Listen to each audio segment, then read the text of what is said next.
Toby Leflang. I want to thank you for supporting Got a Gig page and artists like myself. I want to tell you a little bit about this project called Something Magic. It all began with one song, which is the last track, called Ruthie Star.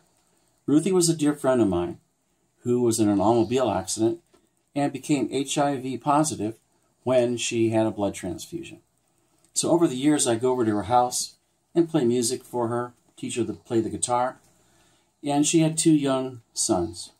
And when Ruthie finally passed, she wanted people that knew her to write something about her so when her sons got older, they could learn a little bit more about their mom. So, of course, I wrote a song called Ruthie Star. And that's what started this whole project.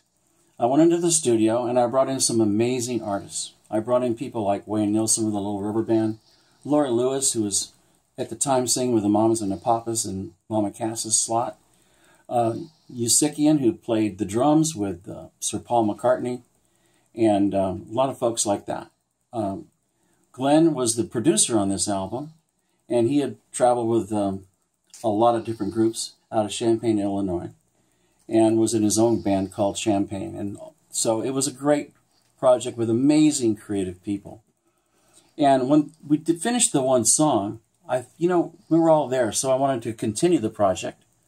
And I had a bunch of other ideas in my mind, so we finished random songs, and we just made it kind of a fun project.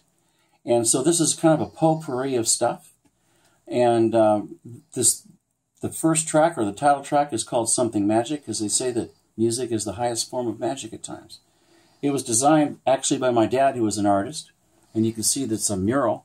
If you look real careful, you can see the bricks on the wall. So that's how this whole thing began. I'd like to share with you one funny story in this. I wrote another song on this called Hickory Street Blues.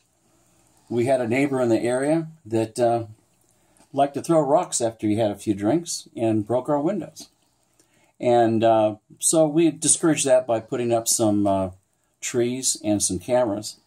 But, we had all these great artists in the studio, so I wanted to have a big jam session.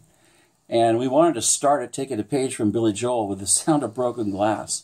So we got some wine, some cheap wine glasses, and a metal trash can. And after we finished the wine, we threw the glasses into the trash can with a $5,000 microphone, and we created the sound of broken glass, which is the opening track or the opening noise you hear on that song. That's just a little sidebar on how music is made.